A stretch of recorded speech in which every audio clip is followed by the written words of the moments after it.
Right. Assalamualaikum and good afternoon to everybody. Today we're going to have a guest lecture on the series of research method series lecture in sampling method.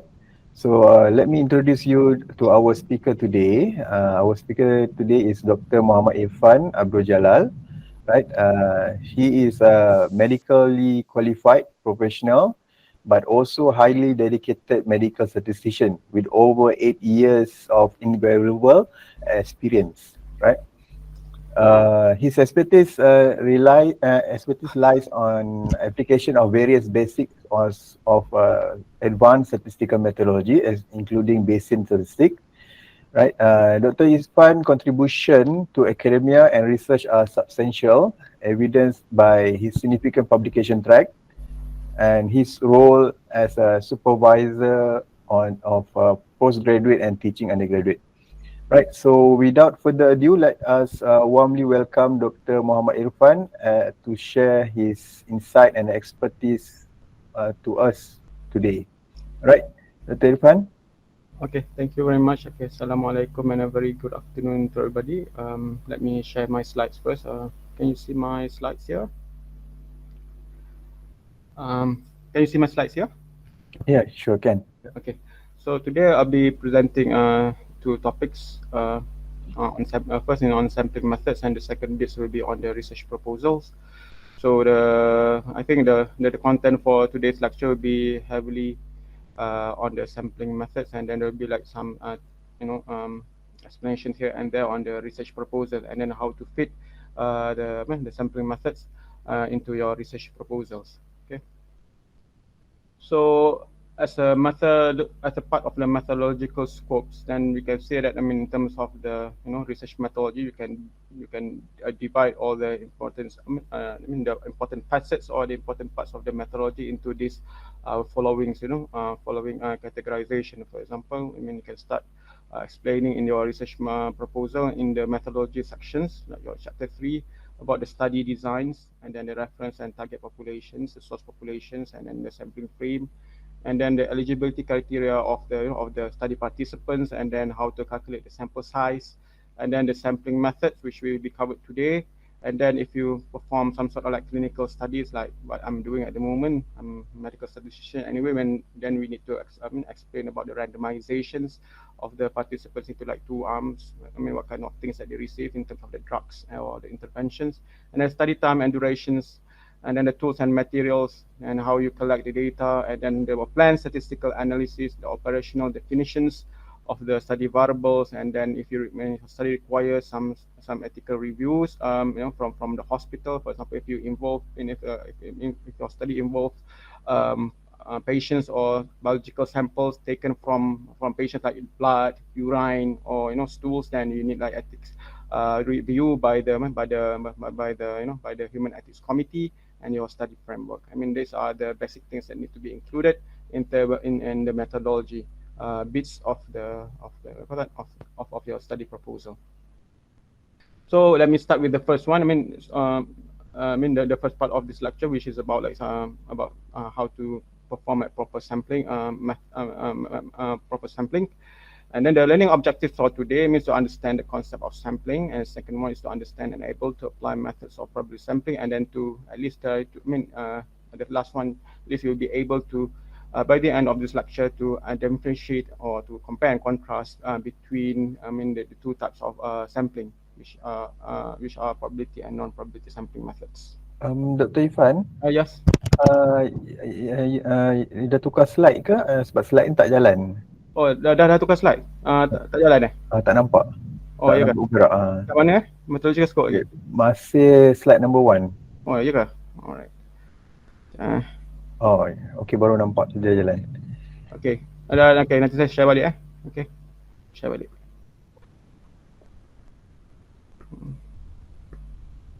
Okay, nanti saya test dulu. Okay. Ni kalau gerak macam ni nampak tak learning objective? Tak. Okay, try gerak. Tak. Maybe tak perlu slideshow kot. Tak buat slideshow lah. Alright. Macam ni boleh tak? Okay. Okay, alright. So kita okay. So the learning objectives, I repeat balik, the understand the concept of sampling and understand and able to apply methods of probability sampling. And then the last one, at least, should know how to to differentiate between probability and non-probability sampling by the end of this lecture. So basically sampling ni kita boleh bahagikan kepada into like two, like probability sampling and non-probability sampling, and this will be covered by by this part of the lectures. And then we also need to know before we start what is sample and then what is sampling actually. So based on the definitions and reason why we need to perform sampling, sampling is a process of selecting a number of subjects from a population of interest so that we can make a conclusion about the whole population. So it's very closely related to statistical inference, where we want to make some some conclusion or some we want to make some summaries or some conclusion about the population, but based on the samples that we obtain from the population. So it's making like a generalization from your samples to the populations. Why we need to do perform sampling? Why can't we just like take the summaries or take the whole populations of interest and then we analyze all of them, all of the people in the populations? The main reason is because surveying the whole population is unfeasible, because the number of individuals in the population is very large. Like for example, if you want to to know what are the risk factors for getting like heart disease, and then the number of heart disease in Malaysia, for example, it's nearly like 1 or 2 million people. Having a risk factors for heart disease. So it's because of this, it's very hard to sample the whole populations just to know what are the risk factors of getting heart disease. And the second one is to reduce the measurement error, because if the study is too long and then the data collection process is very complicated as well, then we will tend to make some measurement error in terms of data collection. When you measure things like as simple as blood pressure measurement or your body weight measurement, there'll be like some possibility or some probability that you may be making lots of errors in getting the correct measurement, especially when you are dealing with a large number of participants or large number of patients.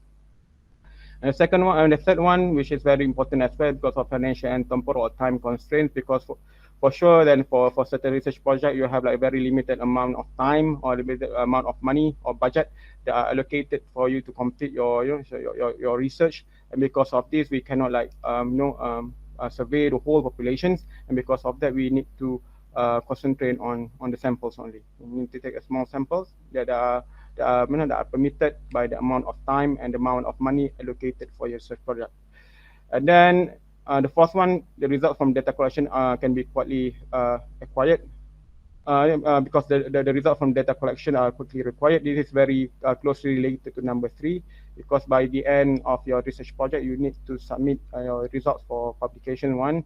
And the second one, if your grant funders and the funders ask you, okay, what are the results from your research? Then we need to to submit the results to the funders of this research project as soon as possible.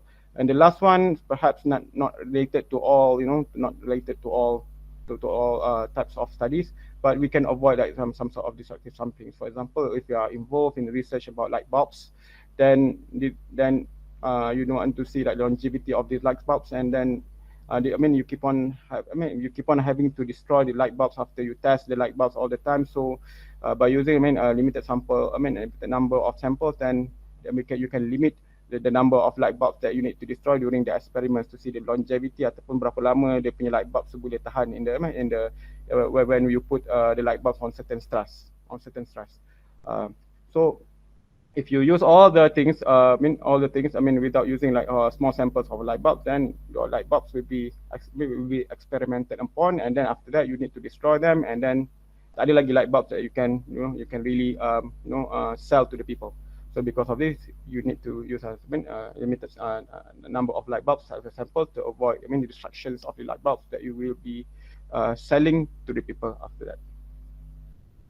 So the sampling process based on Sekaran and Boogie 2016, this is a very good book. The first step is you need to define the population. What is your actual population? You need to really define the population. For example, it's like a population of people having a heart attack, a population of people having some psychological problems kind of things, and you need to define your population of interest. Kita tak boleh macam just go and sample people without having a proper definitions or operational definition for the populations. And after that, you need to define the sampling frame. I will talk more about the sampling frame after this. And then you need to choose the most appropriate sampling design. Is either you can choose one of the probability sampling or non-probability sampling.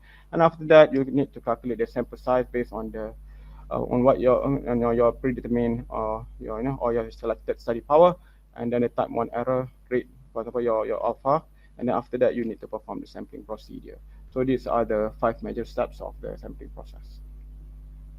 So before we move to the type of sampling methods, then we need to define certain key definitions that are usually elucidated or usually explained for sampling methodology.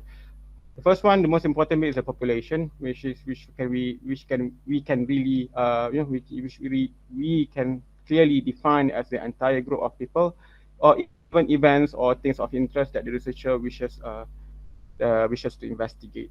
For example, populations of hypertension, hypertensive people, high blood pressure people, and then you want to check what are the risk factors. What are things that makes the people having a higher chance of getting the heart disease or high blood pressure, or events or things of interest, for example, like mortality, or how many people died, and then what are the causes of death, and then what are the prognostic factor, or what are the prognostic factors that cause certain people, for example, like in cancer patient, of having early death or early mortality, we call that. So those kinds of things are of our interest. And sample is like a subset of our population. So population is the whole thing, the whole big things, and then a sample is like just a subset of a population, a small part of the population that you take just to get the results, and then you want to generalize the results back to the population of interest. For example, like a sample can comprise some members or elements selected from a population. For example, 200 UKM or staff or students sample from a population of 1,000 UKM staff and students in the campus Ceras Kuala Lumpur. Because approximately we have this many numbers of staff in this campus. So sampling units will be the members or set of members, elements that are available for sampling. For example, like the city blocks, or like in a multi-stage or 3-stage sampling scheme, you have like city blocks. You can sample the city blocks. For example, like in Ceras, you have, for example, like 200 city blocks. City blocks buildings, then you sample like 30 city blocks, and then from this 30 city blocks you boleh sample lagi how many households means that how many rumah yang ada dalam tu, the units inside it, and then from the units then you sample the individual within the household, within the unit in a building. This building can be a condominium or apartment kind of things for multi-stage sampling schemes. These are members that are available for sampling. But the members of that are available for sampling ni, kalau kita list them down in a physical representation, like dalam registries or in a database, or even in a list of paper. Okay, how many like city blocks, for example, that are available in Ceras, ataupun based on the maps, Google Maps ke apa benda about the where are the buildings are located. Then these physical representations of this sampling unit can be considered as a sampling frame. For example, the UKM University Registry containing a listing of all students, faculty administrators, lecturers and support staff during a particular academic year semester for study. Ada satu UKM University Registry. Then we want to know what is the how many people that have high blood pressure among these UKM University students. So we can use this University Registry to identify the eligible students, faculty administrator, lecturers, support staff, and then we take them and see, okay, what are the how many people, or how frequent, what are the percentage or proportion of all these UKM staff having high blood pressure. Or as simple as a class roster, a list of students in the class, okay, and then we want to know what are distribution of heights and weights in a population of students in a class. So we take, for example, like there are 40 students in the class, then we have the class roster, so we took like 10 of them and then measure their heights and weights so that we can have some ideas what are the heights, mean heights and weights in this population of students. And for sure we can calculate the standard deviation and then CI as well. So elements is a single member of a populations. For example, one UKM student identified in the previous UKM university registry. So that one is the element. The element that can be included in the sample. So that's the thing. So as a summary, this is the schematics that showed. How you can from the sample from the populations, you get all the subset of it around here, and then this will constitute your sample. You sample them, and then you make some calculations in here. You get the results, and then you you generalize the results back to the populations in the form of statistical inference. So that's the whole process of sampling. So this is an example of sampling in a real case scenario. It's just based on study that was just being concluded a year ago. It's about like a UCAM research group was studying. What are the risk factors? What are the factors that causes certain children aged between 6 and 12 years old getting COVID-19 infections. So there are like several risk factors, but among the risk factors that we think biologically and medically relevant for these children getting the COVID-19 infection, they are like prematurity, they are born premature. So dia dilahirkan awal bulan. Maksudnya instead of like having they were born like after 9 months of pregnancy, they were born like prematurely, like 6 months pregnancy, then suddenly the children telah dilahirkan. So because of that, then it will be high risk of getting COVID-19 infection, because kalau budak yang dilahirkan secara premature ni selalunya dia punya immune system is very bad, it's very low, and then because of that there's a greater propensity of getting COVID-19 infections. So because of lower birth weight, kurang nutrition, everything, then there's a higher chance of the babies or of the children getting the getting the COVID-19 infections and low immune cell counts. All these things can also be considered as a risk factor. So these are your target populations. The target population will be the children aged between 6 and 12 years old in Malaysia. And then this study was based on a case control study design. So this is the study designs. So there are two information in here, the target population, there are children, and then the study design is case control study. And then the sample was, macam mana kita nak identify the samples? And the sample can be identified from the Malaysian Ministry of Health COVID-19 central database that contains the whole population of affected COVID-19 children in Malaysia up to April 2024.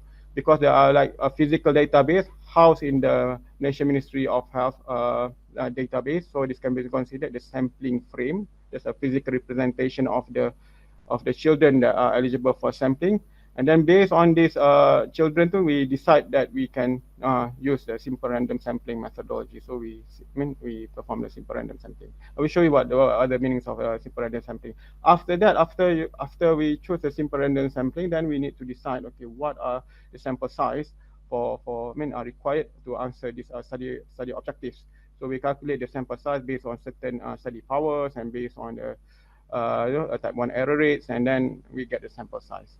So based on the sample size calculation, we need around like 450 children per group to achieve study power and to maintain the type 1 error rate at the usual 0.05 level.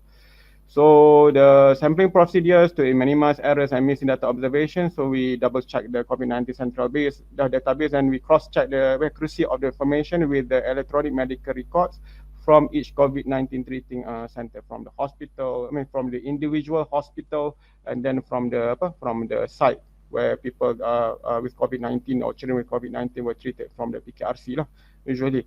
And then there's another caveat, which is not really related to this research, but for survey-based research, you also need to take into considerations the non-response error due to participant refusal due to participant refusal or because they are not at home.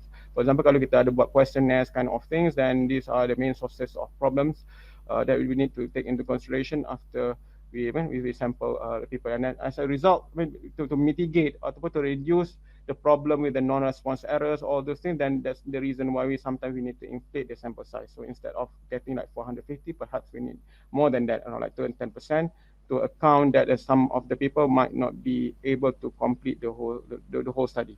For example, like in questionnaire punya kind of design, questionnaire kind of studies, then some people they say, okay, some people they just simply miss out a certain question and then they didn't respond that, and then there will be like a missing observation ataupun participants who just refuse to participate in the study. So because of that, then we need to include more samples than we originally planned. So again, the subdivision of sampling again we can be it's based on probability and non-probability sampling. As I recall that the sampling is based on probability and non-probability sampling. And then what is probability sampling? Probability sampling is based on random selection method. Itu cara pengambilan kita, cara kita sample the people or the individual is based on kaedah rawak. We call that. Kaedah random means rawak in bahasa Melayu. Kita ambil secara rawak participant tu. In this case, every subject or every potential participant has a probability of being selected as a sample. So there are the probability setiap orang that might be included in the sample when they are when we look at the populations, but it's not necessarily an equal probability. So the probability of selection for each element or for each sampling unit is known, and then the probability of selecting this individual is of course more than zeros. It's not zero. It's not zero. So there's a chance for them to be selected to be part of the sample from the population. And then based on this probability sampling, the beauty of this probability sampling or the advantage of probability sampling is possible for us to know how representative is our sample for the population of interest. So we can get like a representative sample of the population. The non-probability sampling, most of the time, we didn't get like a representative sample of the population. So the result that we obtain cannot really and accurately be generalized to the population, because ada certain individuals in the population too, we simply miss them to be included in the samples. So there will be like 5 sampling methods that we covered under the probability sampling procedures. The first one is simple random sampling. The second one is stratified random sampling. The third one would be systematic random sampling. The fourth one, cluster sampling. And then the last one, multi-stage sampling. Based on based on the previous lectures, previous alternative lecture, I mean, there are like four types of sampling, but I mean for my lectures today, I mean I think it's also better for us to know a little bit about the multi-stage sampling as well. So what is a simple random sampling? Simple random sampling, can be defined as a number of distinct. It can be described as a sampling procedure where a number of distinct subjects are selected randomly from the population in a way that each sampling unit has equal chance to be selected. For example, out of 1,000 patients available to the doctors, clinician means doctors, then 30 patients can be randomly selected from the list. Sorry, this one is double words there. So how you do that? Okay, for example, you have a population of 1,000 patients here, and then you need 30 subjects of this population of 1,000 patients. Then you can simply use random numbers that you generated using computer. One of them you can get it from the www.randomizer.org, and then based on this computer procedure, you can simply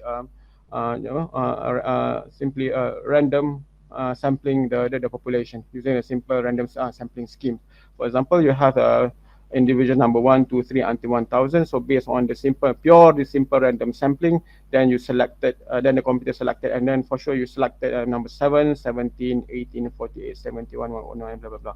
So in this case, you can see that, I mean, there's no like a pattern, or I mean, in the number of subjects, there's no pattern in number of subjects, and in terms of how they are selected, because you can see that now number 7, subject number 7 is selected, then number 17, and then number 18, and suddenly it's number 48, and after that number 71. So you cannot really like see a pattern there. So that's why so this is a simple random sampling scheme.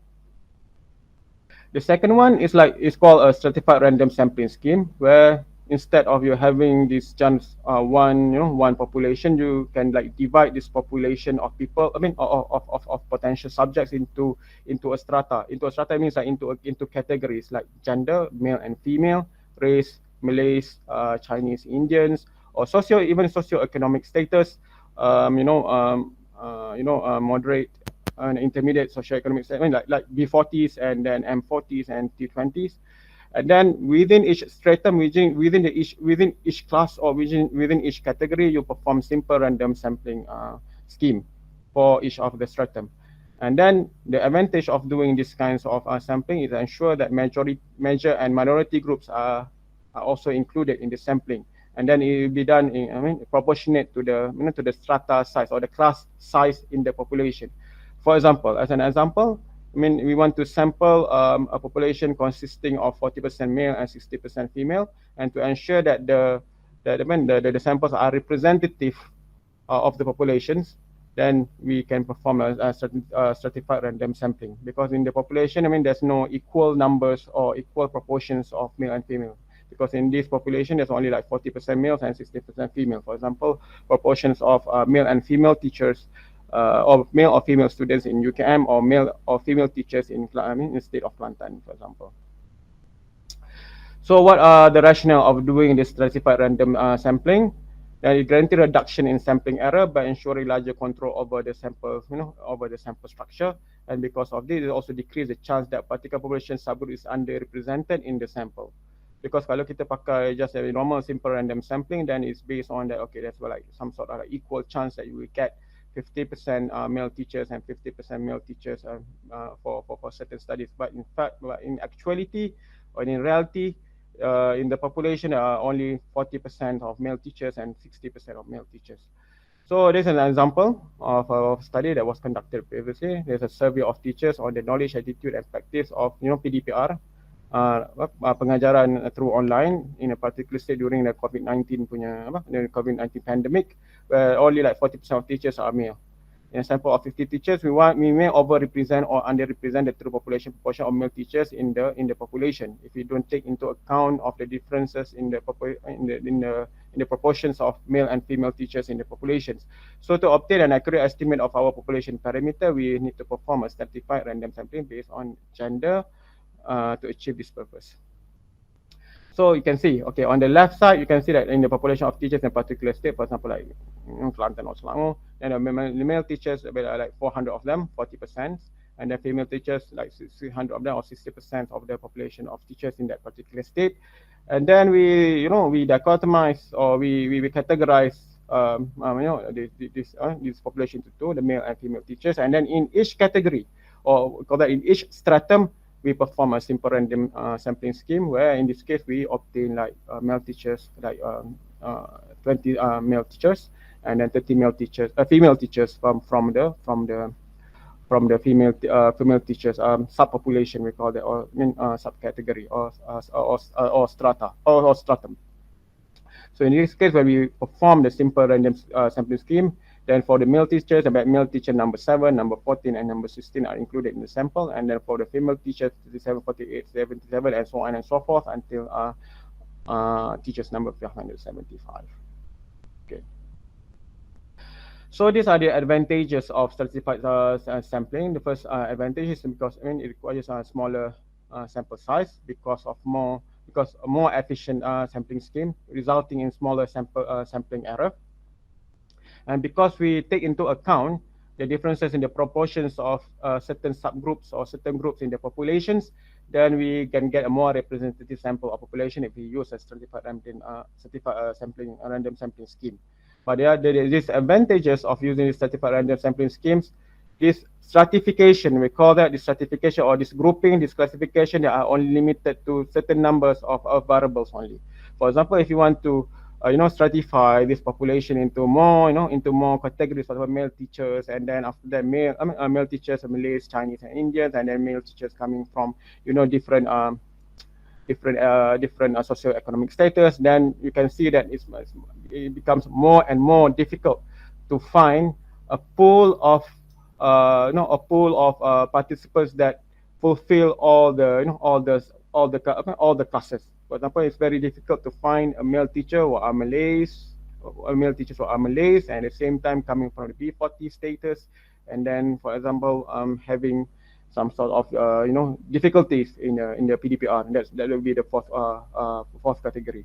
So it can only accommodate certain numbers of certification variables or grouping or classification variables. So you cannot like really certify or groups or classes classify those the population into a limitless or unlimited number of stratum. It's very I mean it will become more and more difficult to find the samples that really the samples or the populations that you can really sample from. So it's difficult. And the other disadvantage because you are using like a more complex sampling schemes, then it requires more complex statistical analysis compared to the simple random sampling. Okay, for certified random samplings, I mean, there are also like three subtypes for certified random sampling. It's called equal allocations. The other one is proportional allocations. The other one, I mean, the third one is Niemann optimal allocations. And then the combinations of the first three is called the practical allocations. It's either combination of equal, proportional, and optimal allocations. Based on what Dr. Nasir told me, I mean this part is not was not covered in the previous lecture, so I don't think this part would be it will be examined, and I mean it will be examined for this course. But we just go through it. I mean as quickly as possible. So certified random sampling based on equal allocation, where I mean you just sample it based on the number of stratum that you want to divide the population into. For example, if you have like 1,000 populations, 1,000. I mean, the population of male teachers are like the number of male teachers in the population are like 1,000. The number of teachers in the population are 1,000, and then you have like male and female teachers because there are like two strata. Then you just divide and 1,000 divided by 2, and then you need like 500. You need, for example, you need like equal number of teachers from each gender. If, for example, if you need 50 subjects, then you require around like 25 males and then 25 female teachers. This one is based on the example that I showed you before. It is based on the proportions, the actual proportions of the female or male teachers in the populations. And then this one is a bit more difficult, but it's most optimal ones. It's based on the Niemann allocations, where in this case you need to, the proportions that that are required for male and female teachers are based on this one. So, but as a rule of thumb, the variance that that are generated from the analysis based on the equal proportion sampling scheme usually will be, the sampling error will be bigger than the sampling error based on the simple random sampling, and then this one is considered bigger than the proportional random sampling scheme, proportional certified random sampling scheme, and then the most efficient one is this one, the optimal allocations based on Niemann. So because of this, because this is not covered in the assessments for this course, so I just skip this piece. But this is how you perform the equal allocation equal allocation for the certified random sampling scheme. And this one is the ones I showed you before. They're based on the proportional allocation based on the the percentage of the male and the actual percentage of male and female teachers in the in the populations. And this one is it's a bit more difficult, but it gives when you analyze the results, then the results will be more efficient in terms of the standard errors kind of things, and it will be the smallest compared to the previous sampling schemes. Okay, the third probability sampling schemes is called a systematic random sampling schemes, where in this case the sampling of subjects are predetermined based on the sampling interval with a random starting number j in the interval. It's practical when population list is impossible to obtain, but population size is estimable based on Levy and Lemon show 1999. So given required sample size, and then the interval can be determined by this. And then you start with J subject, and then you follow by every K subject. So it's a bit non-understandable. But based on, I can show you the example. For example, if it is estimated that 100 patients come to a cancer clinic per month, and then you want to know something about the you want to know something about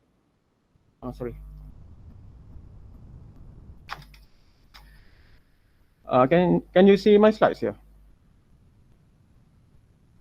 Yeah, yes. Yes, okay, sorry.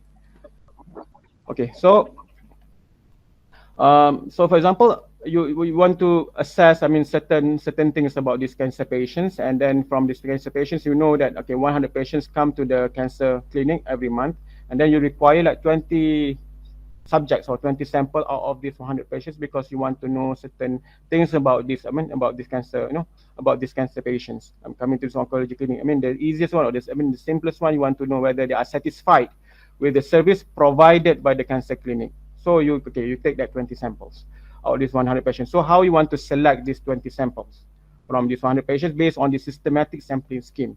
So the way that you do that, I mean, you can take like 100 patients and then you divide by 20 patients, I mean, by 20, which is the number of samples, total samples that you want, and then it will give you like 5. So you need to sample every fifth patient. Setiap patient kelima, setiap subject kelima, you take that, I mean, you take that patient into your sample. So this is how you do it. Okay, so interval, you ada 100 patients here, and then you, for what is the intervals punya length? So 100 divided by 20, 20 will be your sample, I mean the number of sample, your sample size, and then you got 5. So you start when you choose a random number based on randomizer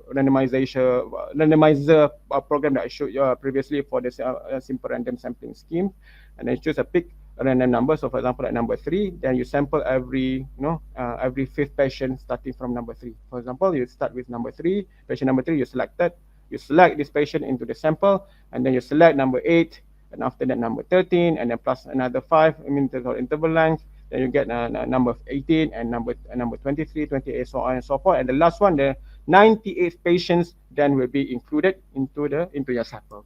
So the sample of 20 cancer patients here, I mean, we constitute of patients for the 3rd patients, the 8th patient, the 13th patient, until patient number 98. That's how we do perform a systematic sampling scheme. Okay, the 4th sampling scheme is called a cluster sampling. Cluster sampling is a bit more, it's a bit more difficult. It's a bit more complicated, where the populations are divided into a number of clusters that are very similar to each others. For example, like the sampling units can be the sampling units, or the ones, I mean, the people or the participant or the patient that you can sample for can be housed or can be considered within a cluster. Can live within a cluster. For example, a group of patients may live within a house or within wards, and then we need to perform the samples within a cluster. However, this kind of cluster sampling is a bit more inefficient compared to the previous sampling schemes, and as a result, you require a bigger sample size. So if you calculate the sample size initially, then you need to take into consideration the cluster effects there, and then you need to multiply your originally calculated sample size with the cluster effects here, or the design effect, we call that. I mean the actual term is called design effect here, and then this is the what you call that, your actual sample size.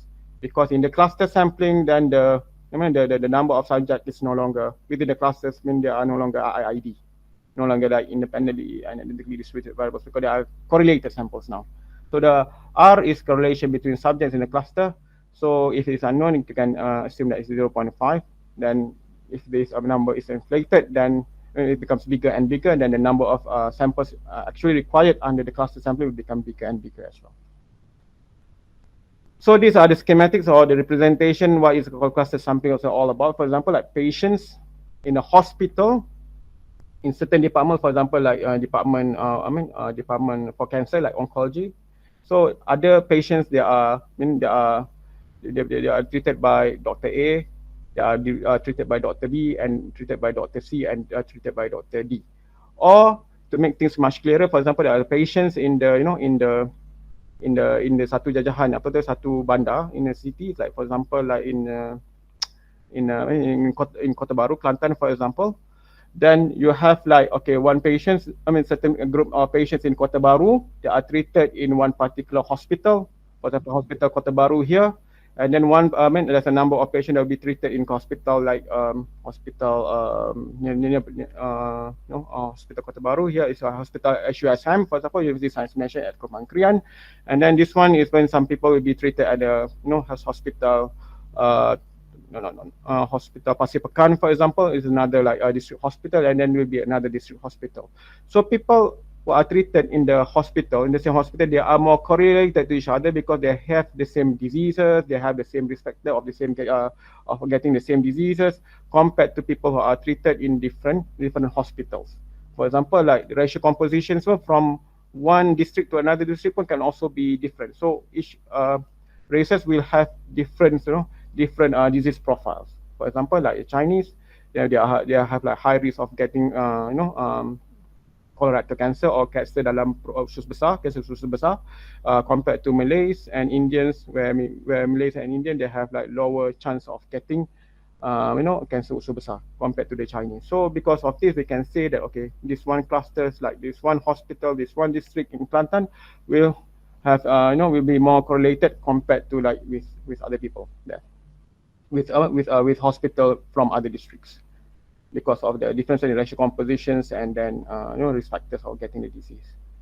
So they perform cluster samplings. Then, for example, in this case, we have like this is what we call that a one-stage cluster sampling, where in this case, I mean, it's not related to this one. There's another. This one is another example. For example, you want to get you want to sample children within within a household, within a kampung, for example, one kampung or one village. You want to sample the children from here to ensure that the representativeness of the sample. So you need to sample the children at least from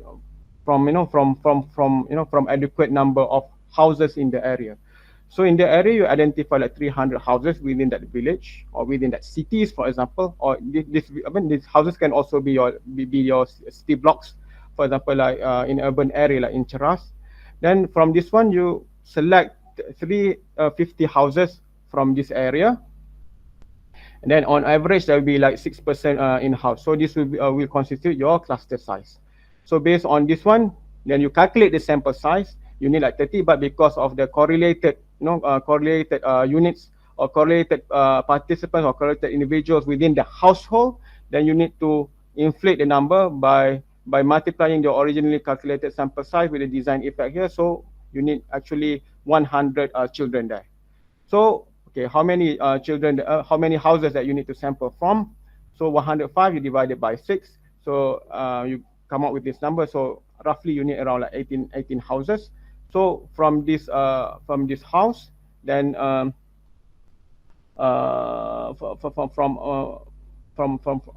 this house, and then you select like 18 houses from the house. So you obtain 18 houses from that area. Sorry. This one I make a mistake. This one's like okay. It's like 300 houses within 300 houses within a very big area. So you require like 50 houses in this one particular area to make things much clearer. So within this cluster sampling, there's also like area samplings and also double samplings. So the area samplings means that you just select the cluster. I mean, similar to the things that I showed you just now, where you select like the city blocks or counties within a locality, and then you select all the children within all the individuals within the households or within the city blocks, to be your samples. The advantages of this is less costly compared to other sampling designs, and then it's also not dependent on sampling frames. But because of, as I told you before, because of correlation between individual within the cluster, within the households, and then within the building, city blocks, and then you require bigger sample size. The other type of special sampling within a custom sampling framework is called double sampling, where in this case you sample first, and then suddenly you discover some interesting results from this sample. Then you perform another sampling on the original samples, so that you can concentrate on getting more detailed results on a special subsample of the original samples. For example, if you want to know what are the risk factors for high blood pressure in certain populations, and then suddenly after you analyze the data, and then you found that Malay's population, they have like, okay, higher chance of getting the heart disease, getting a high blood pressure. So you think, okay, because of certain genetics profiles that can cause, Malays having higher chance of getting, high blood pressures compared to Chinese, for example.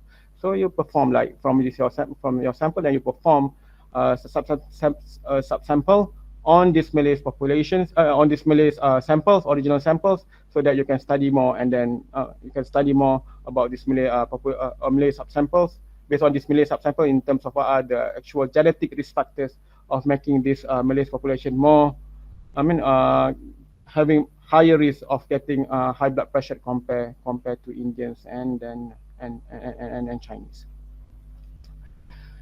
The last one is multi-stage or cluster sampling schemes. This is actually a special type of cluster sampling scheme where you have like multi-stages instead of just one stage or one stage of cluster samplings.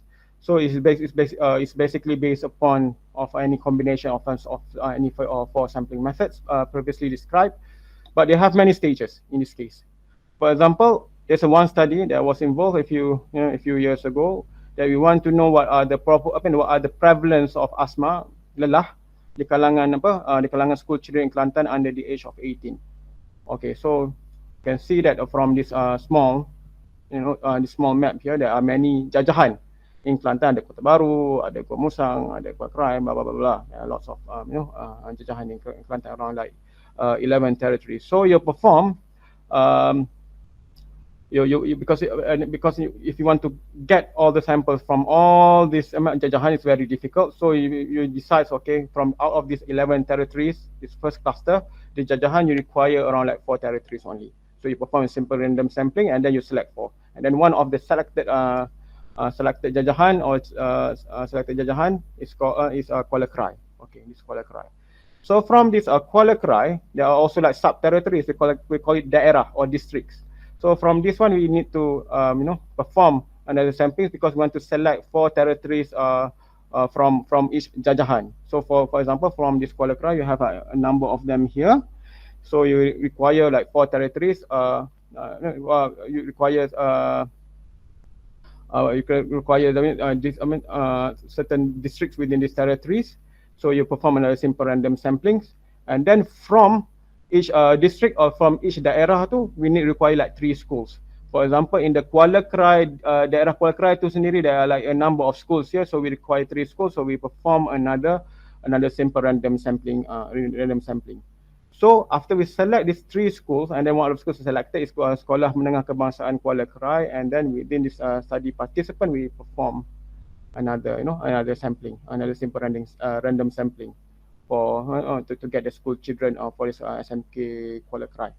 So you can see that then there will be like lots of subclusters here from state to jajahan, and then after that to the sub-jajahan, which is a district, and then district pula, turun district, ada pula a number of schools there, and then from the schools, then we need to sample again to get the children from each school selected from the second stage, from the school stage. So you can see that that's the reason why it's called multi-stage sampling, because you have like a number of stages there.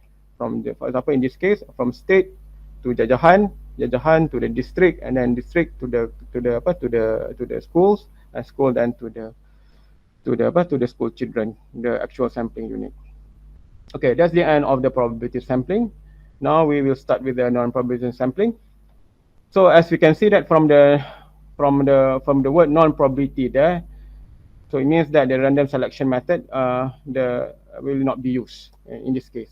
So the punya selection method is no longer rawak. So there's a higher chance. There's a chance of certain individuals within the population will not have the chance of getting selected into the samples.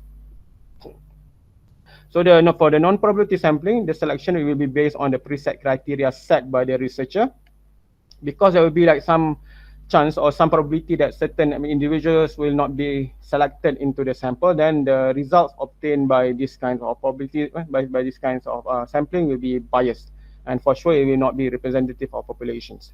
But why we need to perform this kind of sampling? The reasons, because lack of eligible subjects, study participants or sampling units. Lack of eligible subjects can be because of many things. For example, kalau kita nak study something like pretty rare in the population, like rare diseases, Itu mean there will be like lack of eligible subjects, or because of the budget constraints, so we don't have much money, so kita ada masalah dari segi dari segi itu juga in terms of getting enough samples. And then because of the stringent eligibility criteria set by our study based on our study methodology, and because of that it will reduce the number of potential subjects that can be included in the samples, because kita susah nak cari patient yang fulfill the eligibility criteria tu. Second one, because it's easier to sample, and the third one is cheaper because in terms of like getting you can see that the complicatedness or the complexity of the random sampling schemes before. So non-probability sampling schemes is less complicated, and as a reason making the sampling procedure much more straightforward and then less costly. So the types of non-probability sampling method are convenience sampling, purposive sampling, and the convenience sampling means that you just choose those are easily available on a sample. For example, if you want to ask like customer satisfactory surveys, then you go just ask your friends of my friends, relatives or roommates, all those things. It's convenience sampling. But as you can see, the way that you sample these people, these are the reasons why the samples and the sampling procedures will produce biased result and not representative of the population, because you just sample people from those you know, like your friends, or your friends may know certain people, and then they just sample from your get the samples from their friends or from relatives or roommates. So there's a high chance it will not be representative, because you cannot, because there's still like other people that you don't know, and then they won't have any chance to be included in your samples because you just simply don't know them, so you cannot contact them, so it will not be included. But convenience sampling and purposive sampling they are quite related, but the only difference, the purposive sampling is based on certain criteria. For example, the sample should fulfill certain eligibility criteria. For the convenience sampling, you mean there's no like eligibility criteria, but for the purposes of sampling, you mean you can only sample, you will only sample people, or you will only include the sample if the sample fulfills certain eligibility criteria. For example, okay, those who only come to the clinic on Monday will be included in the sample. Those come on Tuesdays and then Wednesday will not be considered as fulfilling the eligibility criteria, and because of that, will not be included in the sample. That's the reason why it's called purposive, because they have purpose and based on the preset or predetermined eligibility criteria. Another one is called a snowball samplings. For example, it's based on like 2 steps.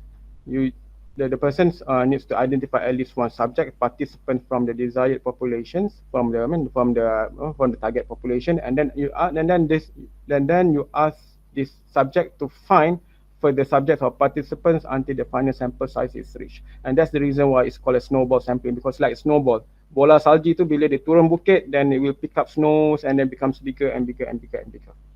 So that's why, okay, you identify first, and like first patients or first participant, and this participant will identify the other ones, and then they will also identify the other ones, and then becomes bigger and bigger. The number of samples become bigger and bigger. The reason why sometimes we need to employ this kind of sampling, because it's also, the sampling scheme is well suited for sampling difficult to reach or hidden population. For example, the populations of drug addicts, population of HIV/AIDS patients, homeless people, and then other things, and other hidden populations. Because these people, it's very difficult to identify them, because not many people will admit that they are drug addicts, and then with the social stigma, all those things, then people will not identify or mengaku or verify themselves they are HIV or AIDS patients. Homeless people, orang yang tak ada rumah macam dekat US or UK, for example, it's also difficult to sample them, because they move around, and sometimes they stay in a very difficult to reach locations. So that's the reason why it require snowball samplings, where you need to identify one homeless people or one homeless person, and then this one homeless person goes into into their punya communities or into their population and find another homeless person, because they really know where to locate their their homeless friends, for example. The other ones is called quota sampling. Quota sampling is very similar It's pretty similar to the probability counterparts, the probability sampling counterparts, which is the certified random sampling. However, in the participants for in each stratum, instead of you perform like a simple random sampling within each stratum, within each categories or within each classes, then you perform a purposive sampling until until the intended number of participants for each stratum or for each class is fulfilled or is reached. So, for example, a research on comparing career goals between males and female students. So, the researcher goes into the populations and then they certify he or she certify the population based on the gender, male or female, and then they calculate the intended quota for each stratum based on the population of male and female students in UKM and in the university, for example. Then, for example, like the 70% females and 30% males, then in a sample size of 100, so you require 70 female students and 30 male students, and then you just go and then select all of the students that are available that you can reach based on the specific eligibility criteria. I mean, the students should be a UKM students and perhaps are studying certain courses after all the things, but they should be like a UKM students, not your ITM students, not UM students, and then you invite the students until required sample size for each male and female stratum is reached. Okay. So as a conclusion for this part, I mean you can have a look at this decision tree, and I put it as a slideshow. Can you see the decision tree here? Nampak tapi tak nampak dalam slideshow. Tak nampak slideshow eh? Okay, tak apa. Sekejap saya besarkan sikit. Okay, nampak tak?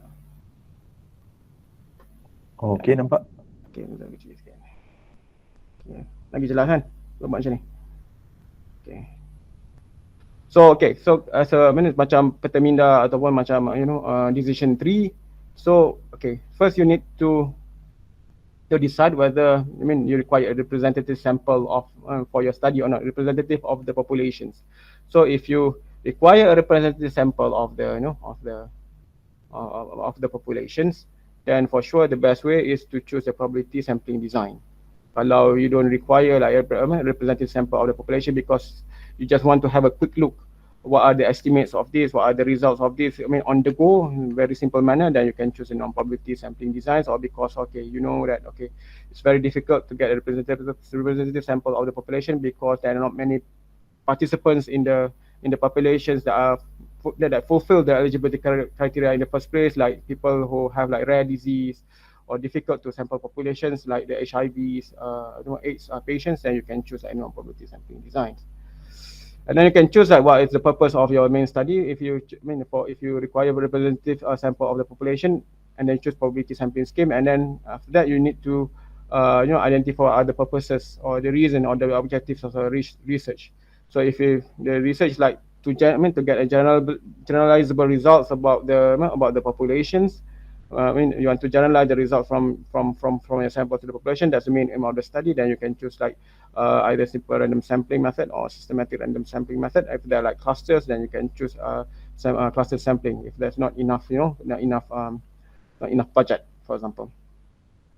And then, if you are interested in getting like information about one localized particular areas, then for example like urban populations or the rural populations, then you can choose like area samplings.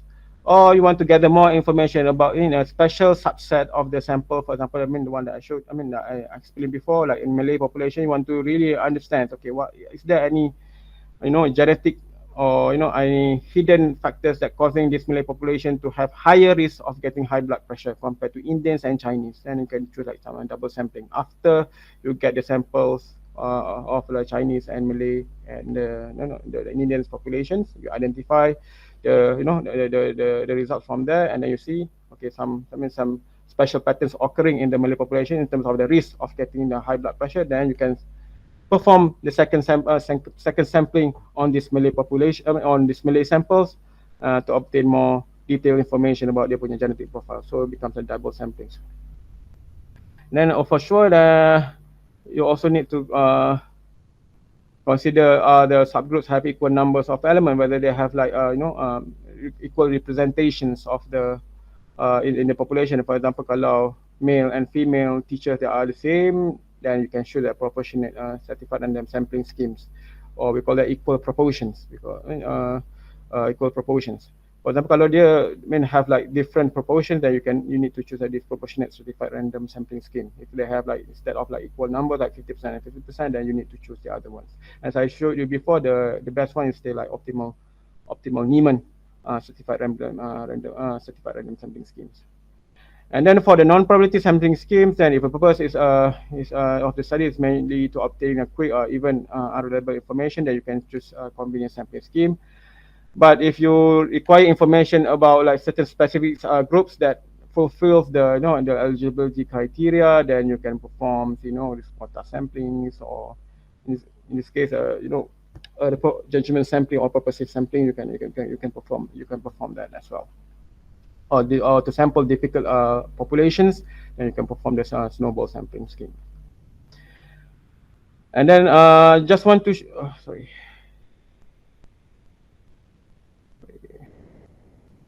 Just want to show you, you can use SPSS, for example, to perform random sampling, using data sets from using a number. If you have like a sampling frame that you put in a sample, if you put in a in a SPSS kind of list, you can use the simple random sampling algorithm within the SPSS to sample subjects. For example, you can, in this case, you can sample 100 subjects from a list of 1,000 subjects using simple random sampling scheme methods. For example, in this case, you have like, okay, this number of subjects from this data set for recidivism as SAV, data set SPSS SAV. And then you can go to select cases. Sorry. Okay, you can go to select can go to data and select cases. And after you select cases, you will get this kind of windows. Then you can choose the third option, which is a random sample of cases. And then you can click samples. And then you just inform SPSS, how many samples that you want to get from these 1,000 subjects. And we consider population here, so you require around 100. So you put 100 there and you click continue. And after that, the SPSS will randomly select the number of participants or subjects, 100 subjects out of this 1,000 participants. So you can see that, the cross one, they are not selected. So they choose subjects number 2, number 16, and number 22, and so on and so forth until the actual number of participants is reached, which is 100 subjects. Okay. Okay, that's the end of the sampling method. So any questions before I move to the study proposal? Any questions, students? Any question? No, sir. No question. No, sir.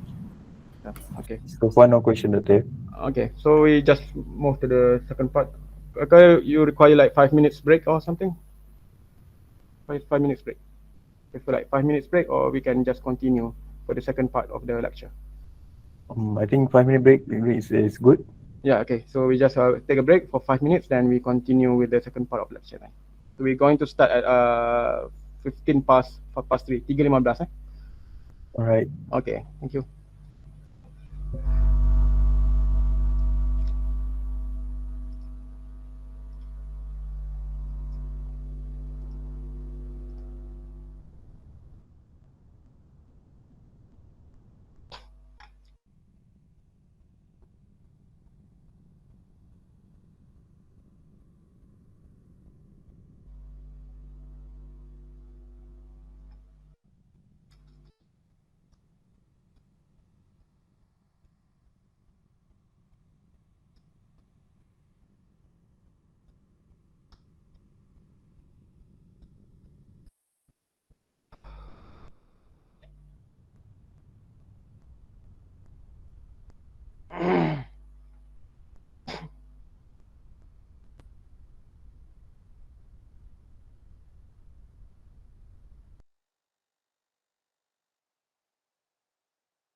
Assalamualaikum. Can we start now?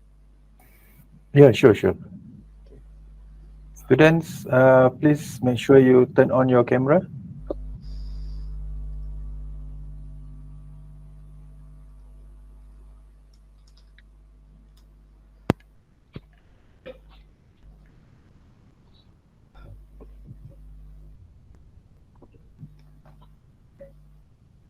Can we start now? Yes. Okay. Assalamualaikum and good afternoon. Then we can start with the second part of the lecture, which is about study proposal. So you can divide your study proposal into several sections. And then for sure that the study proposal usually will start with the introductions, and then you move to, review of the literature. You review what are the current state of knowledge in the and based on the literature reviews, and then you move to the methodologies, and then to expected results, and then you shows the conclusion, not the conclusion, but the Gantt chart. The timeline of the research, and after that the last one usually, if you are applying for grant applications, you also need to show the budget. How much budget is required for this study proposal.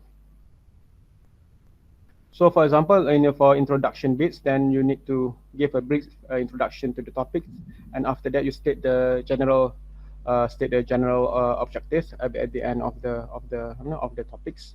For example, if the topics about high blood pressures among Malays, or among special types of populations in Malaysia, then you need to state, okay, the general objective is to see what are the factors that's causing the high blood pressures among the Malay population, among the Malays, and in our country, for example. And then you need to also mention the problem statement, what's causing you embarking on these kinds of research. For example, in this case, then there's no previous research so far that gives like some detailed accounts about about the characterizations, or about the current state of of the risk of high blood pressure among the Malays, among the Malays patients in Malaysia. And after that, you need to formulate the problem statements into like some sort of research questions, and then put that in specific research objectives, and then hypothesis kind of things. So these are the examples how you can formulate after the introduction, how you can formulate your objectives and your hypothesis. For example, in this case, one of my previous students a few years ago, her main study objective is to compare in terms of like two different cancer patients receiving like two different types of treatments, in terms of which one survives longer. Is it people who receive this medication called R-CHOP, or people who receive the medication called the CHOP? There are two types of medication for this blood cancer, for this patient experiencing this blood cancer. So these are the general objectives. But because the persons are looking at different outcomes. For example, the overall survival, the progression free survival, and then the prognostic powers of this. The prognostic factors of certain variables. So the person can break down the general objectives into three, which is the first one is to determine and compare the median overall survival time and progression-free survival time between those who receive medication A and medication B in those who are experiencing blood cancers. This one is blood cancers, cancer darah. Lepas tu, she also wants to determine what are the factors that causes certain individuals, other factors that cause certain individuals to live longer compared to others after you control the effects of the R-CHOP and CHOP chemotherapy, and then to assess whether this system to the available systems, whether the system works well in terms of stratifying or classifying patients, which ones these blood cancer patients, which ones will live longer. So from this specific objectives, you can see that this should be formulated into answerable research questions. So the specific objective should be translated into answerable research questions. The reason why it needs to be answerable needs to be formulated into answerable research questions, so that people will understand, people will know okay, what kinds of things that you want to measure in your research. For example, in this case,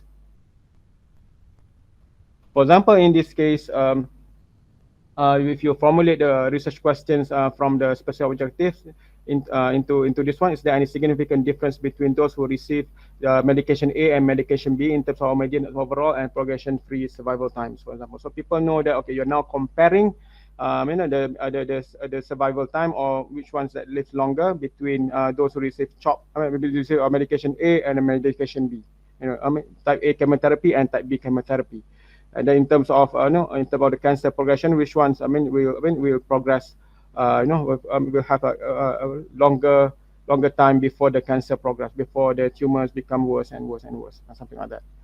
So when you have this kind of answerable research questions, where you have call that a clearly defined outcome measures, the outcomes, what you want to measure, and then what you want to compare with, and then you can formulate, based on this research question, then you can formulate an answerable research hypothesis. As you learned before, you can formulate these research questions into the null and alternative hypothesis. In this case, because you are comparing which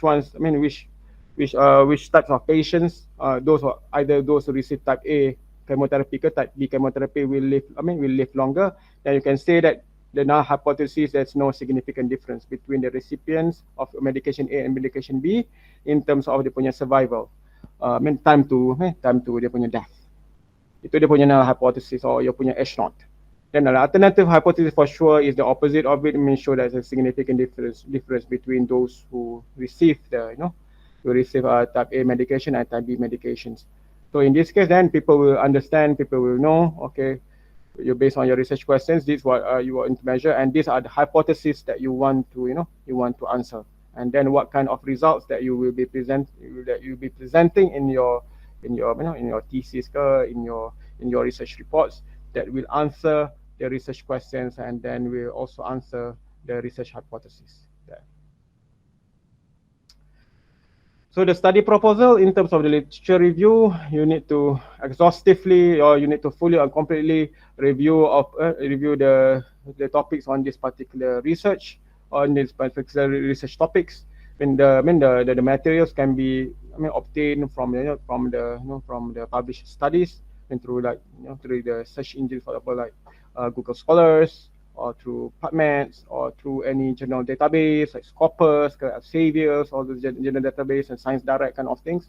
Then use the appropriate keywords to find the relevant literatures on this topic. Okay, and when you get all the relevant literature, then you review all this relevant literature. Then you need to identify what are the research gaps from this literature. Research gap means something that have not been answered by the previous investigators or by the previous studies. There are still certain areas that people haven't researched much, or even though they have researched much, but they obtain conflicting results. For example, this study A shows that, okay, we call that babies on formula milk, for example, will have reduced risk of getting anemia. Anemia tu low red blood cell count in the children's body, or we'll get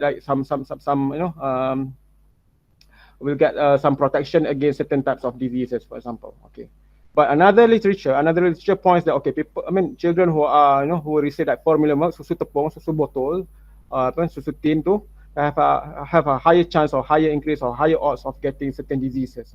So there are two sources of conflicting results. Study A cakap lain, study B cakap lain. So you can perform this study just to show that, to give okay, this is the definitive answer to this conflicting result, because there's still some sort of gaps, because people are still not certain, okay, some other formula milk ni really effective or not in terms of protecting the children against certain diseases, for example. That's your hypothesis, okay, from the research gaps. For example, in my students punya case, for example, she identified that previously no studies have showed what are the risk factors for these blood cancers. In the Kelantanese population, for example. And because of this, then she said that we embark on this study of doing this study, and hopefully that the finding of the research will provide like some sort of satisfactory answers to these research gaps, or to provide more knowledge or more information to answer these research gaps. And then they also say that because the study is, it's about patients, of identifying the risk factors for patients with this blood cancer of having, having early death, then perhaps if we can identify the factor that contributes to the early death in this in these patients, then perhaps we can we can devise, or we can suggest some ways of reducing the risk of early death in these patients, like for example by using better treatments and better better healthcare, or better follow up, and then more consistent follow up of the patients, instead of macam kita dah jumpa okay this patient they are highly at high risk of early death, then perhaps rather than kita just meet this patient or review this patient every 2 weeks, maybe we need to review every month, then we need to review this patient every 2 weeks. Or perhaps this patient needs to be admitted to the hospital early, so that kita boleh give better care to the patient, instead of having like the usual treatments kat rumah, for example. So that's the research gaps, and then the study justifications why we need to perform the study. And after that, after you review the literature, for example, you review all the literature, try to summarize everything into one succinct, or one short conceptual framework, that can be represented by a diagram. For example, in this case, these are patients, cancer patients who are given like this kind of chemotherapy, ubat chemo, and then this one special medications called bortezomib here. And then people wants to know whether and then there's still like gaps in the literature, whether these prognostic profiles will cause high early mortality, and then better prognostic profiles will result in the better survival of the patients. Mortality means that death, high rate of early mortality. So because of this, based on the literature, the person identify, okay, if the patients have these kind of things, have these level 3 values, then it will result in the higher complications when they receive the treatments, and because of higher complication, it will result in higher chance of early death. So people who have like these favorable prognostic values will have lower complications during the treatment, and because of this, then there's a high chance of survival in this kind of patient. So you want to test. She wanted to test whether these kinds of hypotheses, the kinds of conceptual framework which have been translated into hypotheses, can be tested in this in her study. And after that, you put the you elaborate the studies in introductions, and then you give the objectives, the research questions, and then the research hypothesis, and then after that you review the literature, identify the gaps, and after that you summarize the relevant literature in a very succinct, a very brief but informative conceptual framework. Then you move to the methodology bits. Methodology bits, the first one, based on what we do here, we need to describe what is the study design. So in medical studies, in the medical research, we usually say we have like certain 2 types study designs: the observational studies and the randomized clinical trials. So the observational study, we have like case control, cohort studies, and the cross-sectional studies kind of things. So we need to state what is the study designs. That's the first time. The first thing. In medical research, what is the study design for this research? And then after that, the research duration. How long the research will take. In this case, my students took the data from January 2008 until February 2014, which constituted around like 73 months. And after that, she followed up the patient for additional 3 months. So the study was concluded or completed in May 2014. So altogether, the duration of the study will took around like 76 months altogether, because this is a retrospective cohort study, something like that. So after that, you need to identify you need to state where are the research locations. In this case, we was conducted in a single hospital in SUSM Kubang-Kerian, Kelantan. And then after that, then you talk about what are the reference population, what are your target population. In this case, because we only sample from a single hospital, And then all of them they are Kelantanese, so we can only generalize the results to the all Kelantanese with this kind of blood cancer called the LBCL. We cannot really generalize like to the patient from other states, because we didn't take any patients from like Kuala Lumpur, from Johor. At the same time, because the high proportions of Malays in Kelantan, so perhaps we couldn't really generalize results to other ethnicities like the Indians with this blood cancer or Indians with this blood cancer. So we describe after that the source population where we can get these and target populations. So we say that it may be obtained from was obtained from SUSM. Those who attended the follow-ups at the specific clinic called Clinical Hematology Daycare Center, because to obtain this participant from other clinics within the SUSM hospital, then it's very it will reduce the eligible pool of eligible participants for this study. So this is the biggest clinic actually in that treating this is the biggest clinic whose physicians or whose doctors were treating these kinds of patients. So we took most the participants from this clinical hematology daycare. So we identify the sampling frame. We say that okay, those who fulfill the eligibility criteria, the sets, and at the same time the participant will be the list of the participant will be obtained from the SUSM blood cancer database or blood cancer registry. There was like a special registry or blood cancer registry within the hospital. So we took that could be considered the sampling frame, the physical representations of the list of eligible patients that you could include into the study. Okay. After that, you samples and then you take the you took the final you samples and then you took the samples in the number of the sample participants as your samples, and this can be considered your study participants. Okay, so for this kind of patients, you also need to be very specific in terms of the eligibility criteria. Who can be considered eligible for samples or eligible for inclusion into the study. For example, in this case, we only include subjects who are aged 18 years and above. So any subjects who are less than 18 years and who are less than 18 years were excluded from getting into the research, from being included into the research. Why?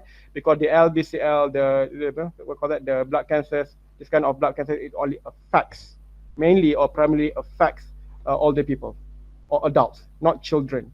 So 18 years and below could be considered children, and then there will be like very minimal number of children with the LBCL. Most of them, the majority of the participants, they are adult patients with the LBCL. So that's the reason why we only included adult participants. And then the participants should also have like confirmed this kinds of this type of blood cancers that confirm the LBCL. If you see this here, because there are also other types of blood cancer. So we don't want other types of blood cancer. We want to look into the specific blood cancers. And then they also should have these two additional criteria, the ECOG performance status. We want the participant who could still receive the chemotherapy, who still are fit, who still healthy, who still can be follow up. We don't want people who are who were frail, yang sakit, yang sickly, yang sakit, yang macam dah tak boleh nak bagi information tu, we excluded them. So that's the reason why we include the ECOG performance between 0 to 4, and then at other stage 1 to 4. And then then for the study we excluded certain people, for example like transformed follicular lymphoma, because that type of blood cancer tu dia dah jadi blood cancer lain lah. The follicular lymphoma ni bukan di LBCL. So kalau ada transformation from the LBCL to follicular lymphoma, we exclude that. And then kalau dia punya blood cancer tu dia merebak ke brain, dia merebak ke otak, for example, then spread to the brain, then we exclude them as well, because people with brain spread ni selalunya they could consider a special kind of population when they have like very shortened lifespan. So we won't include them as well. So dan orang yang ada masalah jantung pun tak boleh, because some people they receive like chemotherapy, dan chemotherapy tu could be quite toxic to the jantung, to the heart. So kalau people tu mati, meninggal, then we didn't know was the death could be cause of the cancer or because of the toxic treatment they receive for their condition. Kalau dia mati sebabkan toxicity of the treatment, then it's not because of the cancer, it's because of the toxicity of the medication. That means that kills the cells in their hearts. So because of that, people with problematic heart, then we excluded them as well. So blah, blah. So adalah banyak lagi dia punya kriteria where we had to exclude the participants. So after that, because of as I told you before, because of this very stringent inclusion and exclusion criteria, so the number of participants will be much reduced. Very small number of participants who fulfill both all exclusion and inclusion criteria. Because of that, very small pool of patients. So kita terpaksa pakai the norm probability sampling schemes. In this case, it's not convenient sampling. It's a purposive sampling because it's based on the eligibility criteria. Kalau convenient sampling, it will not be based on certain specific eligibility criteria. So anybody yang just masuk dia, you found any blood cancer participant, okay, you just included them without having any specific inclusion and exclusion criteria. But in this case, because it means you have like eligibility criteria there, so you include. This kind of sampling is called it's called a purposive sampling, and then you need to give a reason why you perform the inferior or weaker non-probability sampling scheme, not the probability sampling scheme, like simple random sampling. And you can say that, okay, because the number of participants or the scarcity of the number of participants limited the usefulness of that probability sampling scheme, like simple random sampling. And after that, you already decided your sampling method, then you calculate your sample size. Okay, it will be covered by Dr. Nasir later on. And then based on this sample size, we require a certain number of participants. In this case, we require a certain number of participants there. And then based on this sample size, we have like a few objectives there. So we selected the biggest sample size from each object, from the objectives. Kalau objective 3 gives you the biggest sample size, then we took this one as the overall sample size of the study. And after that, you describe the study tools. How you collect, how did she collect the data? She made an initial surveys, and then after that, she get the hospital registration number, identify the patients from this blood cancer database in USM. It's called HPIS, Hematology Program Information System. And then from this information system, dia dapatkan the case report form, dia punya ni the medical record and the file dekat hospital tu, dia retrieve the records from the medical records units, and then from these records they took the information from certain variables, and then all this information to will be included in a paper-based clinical case report form lah, paper-based data collection sheets. Dia tak masuk ke dalam dalam dia punya special database ataupun it's based on paper-based data collection sheets. And after that, she defines for each the variables yang dia ambil tu, what are the operational definitions. For example, the age of the participants with this blood cancer diagnosis tu, dia recorded as a categorical variables, where those who with age less than 60 years old is considered, the younger patient considered as a baseline category, and the older older participant age 60 years and above is are considered as a higher with a higher risk category lah. Guess tu. And then she put some reference here. Tapi ini dia tak tulis pula. There was another version, the full version of this thesis, where you put the reference why this age threshold ataupun this age dia punya boundary ini was chosen as the threshold to classify the age into two groups, age below 60 and age above 60. So you should have reference there. You should just cannot choose the number out of nowhere. So there must be some reason why you choose 60 years old as the threshold for categorizing a continuous variable or numerical variable like age. And then the BCL stages, the blood cancer stages, is based on this staging system, blah blah blah, and then it's based on the based on these references listed at all 1989. So these operational definitions, most of them you need to give reasons or give rationale why you choose this number to categorize continuous variables, and then why you choose these staging systems to categorize them, to categorize or recategorize categorical variables.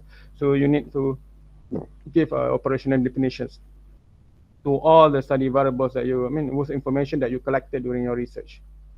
And then ini memang special case untuk medical studies where you need to elucidate or characterize how you include how you obtain how she will obtain the ethical or how should she address the ethical issues. So dia kena minta ethical approval from the from the hospital, from the human ethics committee, and then the research will be conducted in accordance to the medical ethics punya blah blah blah, and then how she wanted to mitigate the breach of information that she collected, because all the information from orang ni they are confidential. The information is very very confidential. So how could she prevent the breach of this information to the third parties? For example, okay, dia akan pakai all the case report form tu will be included in log safety cabinets yang only accessible to the study researchers, and then all the data sets will be like password protected, all the files will be password protected, all those things. So she described all those things very well. And then after that, then she put her statistical analysis plan. Okay, so in this case, she would use survival analysis techniques to analyze the data based on the Cox proportional hazard model and Kaplan-Meier survival curve. And then she said that okay, step by step what she would do in terms of the statistical analysis plans. Perhaps the first one is to explore the data and clean the data, any missing values. What she would do with the missing values, any error in measurements. Would she remove she remeasure or recollect the data if she discovered some errors in the measurements, and then what kind of statistical software that she would use, she would use for her analysis. For example, in this case, she mentioned about using Asbestos version 20 because it was like nearly 10 years ago. So you put like software's name, then make sure that you also put like, okay, when it was released, and when was the company that manufactured, that holds the license for SPSS, and then what's versions, and then the place, the headquarters of this company, and so on and so forth. In this case, she used both the SPSS version 20 and Stata version 11. And after that, she described the univariable analysis and multivariable analysis, and then the assumptions. Your usual statistical analysis plans until how you interpret and present the results and do the write-ups. Okay, the next ones, the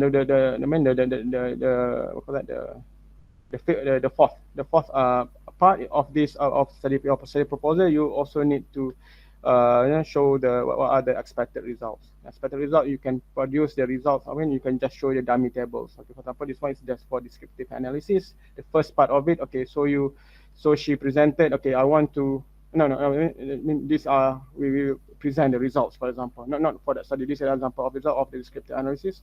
Then we will present it like this. Yes, mean and standard deviations for numerical variables, and for quantitative variables like frequency and percentage, and blah blah blah. I want to show that.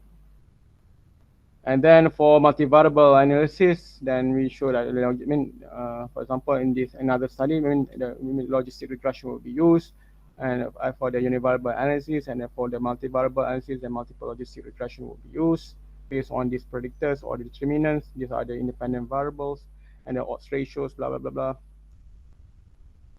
And then for that one is for categorical variables, and then for numerical variables, then for predictive purposes, the persons will use simple linear regressions and then multiple linear regressions, and then what kind of metrics that will be presented, what kind of result will be presented in this table, like the crude regression coefficients here for the simple linear regressions, and then 95% CI of the linear regression, and the statistics and DF beta.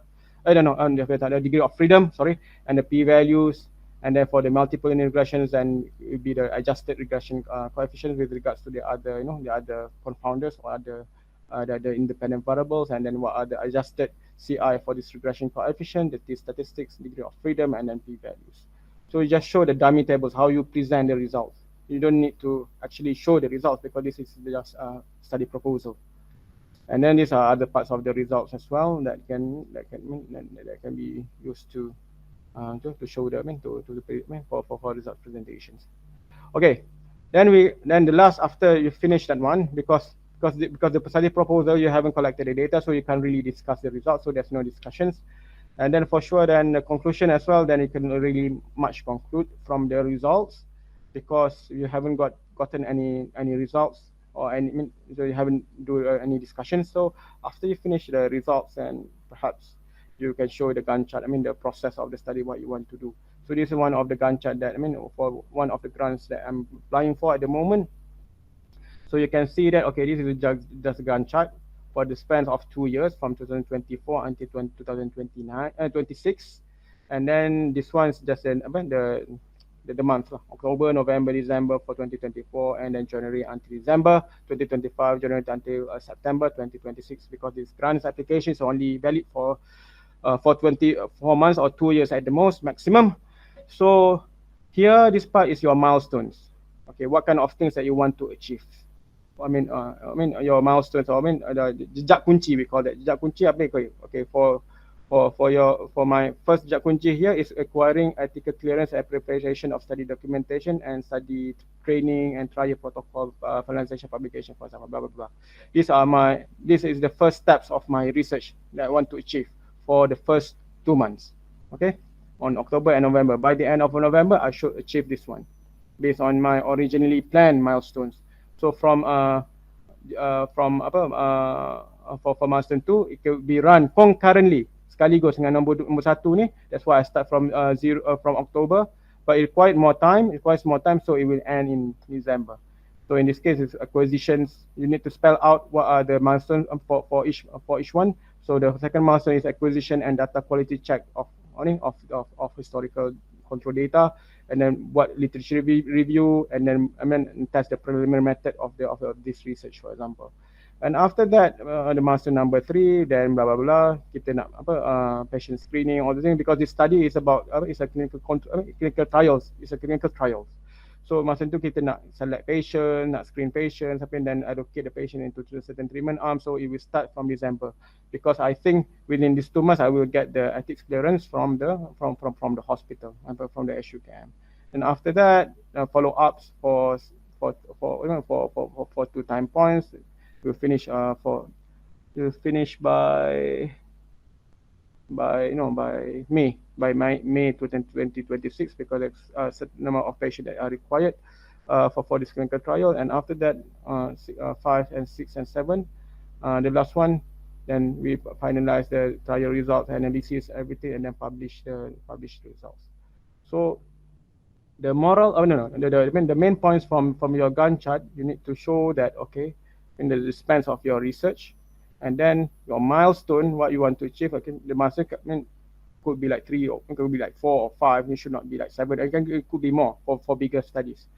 So you should need to show that for the milestone. Okay, you want to achieve the first milestone, the first step of your research to bila November, so that people, when they look at your studies later on, if the study is granted by the funder, then the funder will look at the progress of the study in relation to, in comparison with your submitted Gantt chart in your study proposal.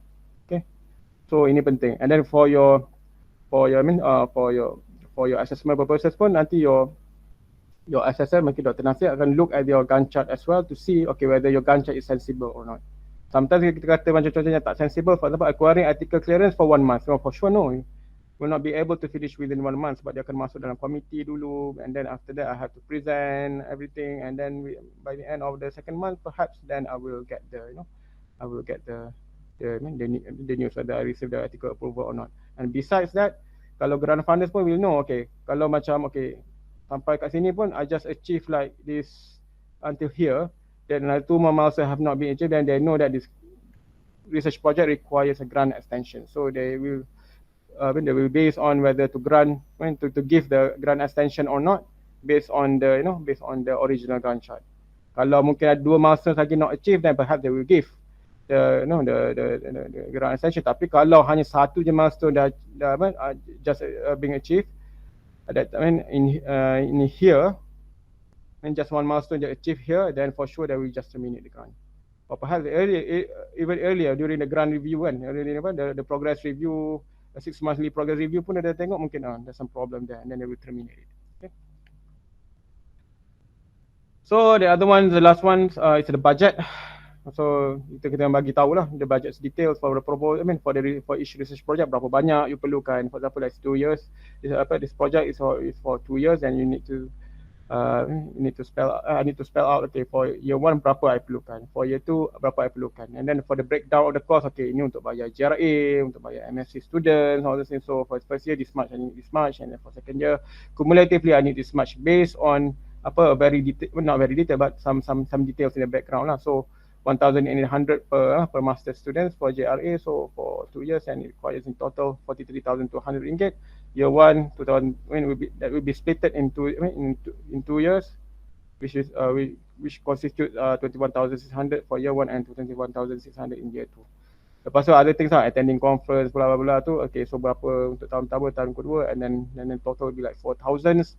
And then research supplies, nak beli ubat for the clinical trials, how much that it requires per person and per tube, or per tablet, per packet tu berapa, and then kita kira this much, and then this total, the total of the research is required for this study is around like 64,000 plus, maybe 65,000, and the ceiling of this project is 70,000.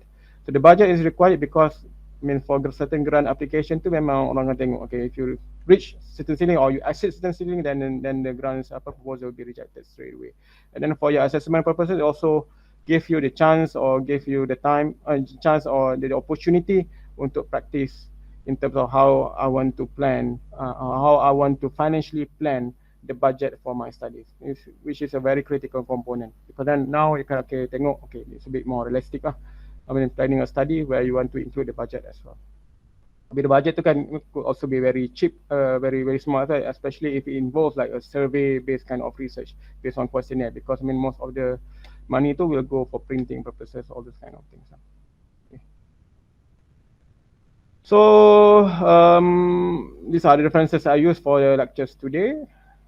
I mean, if you want more information, then you can get the information from here, and then that's all from me today. Yep.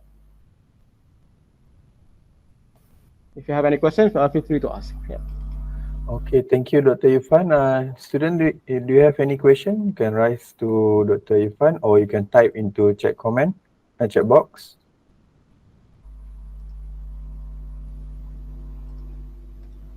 Any questions, students?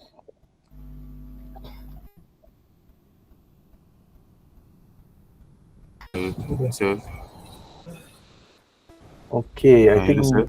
Yeah. I just want to ask, if we do the quantitative method, right? So for literature review, need to have a theory or just summarize the artikel yang telah dibaca? Is it like quantitative method, right? Not qualitative, right? Quantitative. Yes, sir. Yes. Okay, for sure that you need to get the literature first, and then that covers the topics as much as possible. After that, you try to summarize the main points that you can really synthesize, or you can really conclude from the points that you read from the literature, and then from there you can identify the gaps. But before that literature, then perhaps it's also good to give like some sort of like theoretical overview about the research topics. For example, kan macam I bagi contoh, for example, about high blood pressure. Before I go and say that, okay, the research is all about identifying the risk factors of high blood pressure among Malays participants. But before that, I kena cerita juga, okay, what's causing the blood pressures, apa dari seginya, because pembuluh darah manusia ni bila dah makin tua dia akan semakin lama semakin mengeras. So because of that, then there will be increase high blood pressure. There will be increase of blood pressure in individuals, and certain individuals pun berdasarkan faktor-faktor genetik boleh menyebabkan certain individuals ada high chances of high blood pressure. And based on this, baru saya cakap based on the current literature, kita ada, there's still based on the current literature, kita ada tunjukkan, for example, from this one European studies, there's some differences in terms of the Americans yang orang putih juga, Americans and then British in terms of British UK side in terms of dia punya high blood pressure. Dia walaupun dia dua-dua whites, tapi dia different different orang putih dikira macam tu. And even among Australia pun ada differences juga. And then for example in America pun they show that okay, black people, African American has higher chance of getting high blood pressure compared to Caucasian ataupun Mexican contoh dia. So based on the previous literature kita show okay, memang ada inter-ethnic differences in terms of chances of getting high blood pressure.